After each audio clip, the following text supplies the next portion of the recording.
ನಮಸ್ಕಾರ ವೀಕ್ಷಕರೇ, ನಾವಿರುವಂತ ಪುಣ್ಯಕ್ಷೇತ್ರ ಯಾವ್ದಪ್ಪ ಅಂತ ಹೇಳಿದ್ರೆ ಶ್ರೀ ಕೊಳದೇವಿಯ ಗರುಡ ಸ್ವಾಮಿ ದೇವಸ್ಥಾನದಲ್ಲಿ ನಾವಿಂದು ಇದ್ದೀವಿ. ನಮ್ಮ ಭಾರತ ದೇಶದಲ್ಲಿ ಸಾವಿರಾರು ವರ್ಷಗಳ ಇತಿಹಾಸ ಹೊಂದಿರುವ ಅನೇಕ ದೇವಾಲಯಗಳಿವೆ. ಪ್ರತಿಯೊಂದು ದೇವಾಲಯಕ್ಕೂ ತನ್ನದೇ ಆದಂತಹ ಪುರಾಣ, ಮಹಿಮೆ ಮತ್ತು ವಿಶೇಷತೆ ಇದೆ. ಆದ್ರೆ ಇವೆಲ್ಲದರ ನಡುವೆ ಕರ್ನಾಟಕದಲ್ಲಿರುವಂತಹ ಒಂದು ದೇವಾಲಯ ಮಾತ್ರ ತನ್ನದೇ ಆದಂತಹ ಅಪರೂಪವಾದ ಸ್ಥಾನವನ್ನು ಪಡೆದಿದೆ. ಇದು ಕೇವಲ ಒಂದು ದೇವಾಲಯವಲ್ಲ, ರಾಮಾಯಣದ ನೆನಪುಗಳನ್ನು ಹೊತ್ತಿರುವಂತಹ ಪವಿತ್ರ ಭೂಮಿ ಅಂತಾನೆ ಹೇಳಬಹುದು. ಇದು ಕೋಲಾರ ಜಿಲ್ಲೆಯ ಮುಳುಬಾಗಿಲು ಸಮೀಪದಲ್ಲಿರುವಂತಹ ಕೊಲದೇವಿ ಶ್ರೀ ಗರುಡ ಸ್ವಾಮಿ ದೇವಾಲಯ ಇಂದಿಗೂ ತನ್ನ ಮಹಿಮೆ ಮತ್ತು ಪವಿತ್ರತೆಯಂತ ಲಕ್ಷಾಂತರ ಭಕ್ತರನ್ನು ತನ್ನತ್ತ ಸೆಳೆಯುತ್ತಾ ಇದೆ. ಕಾಲಕ್ರಮೇಣವಾಗಿ ಈ ಸ್ಥಳ ಭಕ್ತರ ಆರಾಧನಾ ಕೇಂದ್ರವಾಗಿತ್ತು.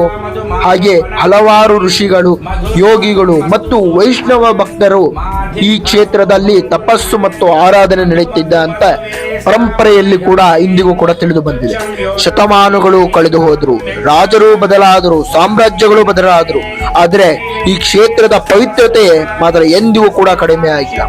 ಸುಮಾರು ವರ್ಷಗಳ ಹಿಂದೆ ಈ ಪವಿತ್ರ ಕ್ಷೇತ್ರದಲ್ಲಿ ಶ್ರೀ ಗರುಡ ದೇವರ ದೇವಾಲಯ ನಿರ್ಮಾಣಗೊಂಡಿದೆ. ವೈಷ್ಣವ ಸಂಪ್ರದಾಯದ ಮಹಾನ್ ಆಚಾರ್ಯರಾದಂತಹ ಶ್ರೀ ರಾಮಾನುಚಾರ್ಯರು ಆ ಕಾಲದಲ್ಲಿ ಶ್ರೀ ಕ್ಷೇತ್ರಕ್ಕೆ ವಿಶೇಷ ಮಹತ್ವವನ್ನು ದೊರಕಿಸಿದರು. ಅವರ ಪ್ರಭಾವದಿಂದ ಈ ಪ್ರದೇಶದಲ್ಲಿ ಶ್ರೀಮನ್ ನಾರಾಯಣನನ್ನು ಮತ್ತು ಗರುಡ ದೇವರ ಆರಾಧನೆಯನ್ನು ವ್ಯಕ್ತಪಡಿಸಲಾಗಿದೆ. ಇಲ್ಲಿ ವೀಕ್ಷಕರೇ, ಈ ದೇವಾಲಯದ ಬಗ್ಗೆ ಮಾತಾಡುವಾಗ ಇರುವ ಮೂಲ ವಿಗ್ರಹದ ವಿಶೇಷತೆ ಕೇಳಬೇಕಾಗ್ತದೆ.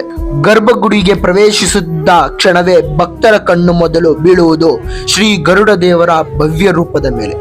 ಯಾಕಂತ ಹೇಳಿದ್ರೆ ಒಂದು ಕಪ್ಪು ಶಿಲೆಯಿಂದ ಕೆತ್ತಲ್ಪಟ್ಟಿರುವಂತಹ ಈ ಪುರಾತನ ವಿಗ್ರಹವು ಸುಮಾರು 5.5 ಅಡಿ ಎತ್ತರ ಹೊಂದಿದೆ. ಹಾಗೂ ಗರುಡ ದೇವರು ತಮ್ಮ ಬಲಭಾಗದಲ್ಲಿ ಶ್ರೀ ಮಹಾವಿಷ್ಣುವನ್ನು ಹಾಗೂ ಎಡಭಾಗದಲ್ಲಿ ಶ್ರೀ ಮಹಾಲಕ್ಷ್ಮಿಯನ್ನು ಧರಿಸಿರುವಂತದ್ದು ದಿವ್ಯ ರೂಪದಲ್ಲಿ ವಿಜೃಂಭಣೆಯಾಗಿ ಕಾಣ್ತಾ ಇದೆ. ಇದು ನಾಗಶಕ್ತಿಯ ಮೇಲಿರುವಂತಹ ವಿಜಯವನ್ನು ಮಾತ್ರ ಸೂಚಿಸುವುದಿಲ್ಲ. ಭಯದ ಮೇಲೆ ಧೈರ್ಯದ ವಿಜಯ, ಅಜ್ಞಾನದ ಮೇಲೆ ಜ್ಞಾನದ ವಿಜಯ, ಅಧರ್ಮದ ಮೇಲೆ ಧರ್ಮದ ವಿಜಯವನ್ನು ಸೂಚಿಸುತ್ತದೆ ಎಂದು ಅರ್ಚಕರು ಇಲ್ಲಿ ವಿವರಿಸುತ್ತಾರೆ. ಇಂಥ ಪವಿತ್ರ ಕ್ಷೇತ್ರಕ್ಕೆ ಕೇವಲ ನಮ್ಮ ಪ್ರಾರ್ಥನೆಗಳನ್ನು ದೇವರ ಬಳಿ ತಲುಪಿಸುವುದು ಸ್ಥಳವಲ್ಲ. ನಮ್ಮ ಸಂಸ್ಕೃತಿ, ನಮ್ಮ ಪರಂಪರೆ, ನಮ್ಮ ಇತಿಹಾಸ ಹಾಗೂ ನಮ್ಮ ಭಕ್ತಿಯ ಪ್ರತೀಕವಾಗಿರುವಂತದ್ದು ಈ ಪುಣ್ಯ ಕ್ಷೇತ್ರವಾಗಿದೆ. ಜೀವನದಲ್ಲಿ ಒಮ್ಮೆ ಅವಕಾಶ ಸಿಕ್ಕರೆ ಕೋಲಾರ ಜಿಲ್ಲೆಯ ಮುಳುಬಾಗಿಲು ಸಮೀಪದಲ್ಲಿರುವಂತಹ ಶ್ರೀ ಗರುಡ ಸ್ವಾಮಿ ದೇವಾಲಯಕ್ಕೆ ಭೇಟಿ ನೀಡಿ ಭಕ್ತಿಯಿಂದ ದರ್ಶನ ಪಡೆಯಿರಿ.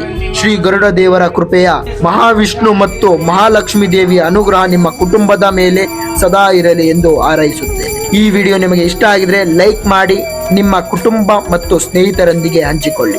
ಇಂತಹ ಅಪರೂಪದ ದೇವಾಲಯ ಇತಿಹಾಸ, ಪುರಾಣಗಳು ಮತ್ತು ಆಧ್ಯಾತ್ಮಿಕ ಮಾಹಿತಿಗಾಗಿ ನಮ್ಮ ಚಾನೆಲ್ನ ಸಬ್ಸ್ಕ್ರೈಬ್ ಮಾಡಿ, ಹಾಗೆ ಫಾಲೋ ಮಾಡಿಕೊಳ್ಳಿ. ಧನ್ಯವಾದ.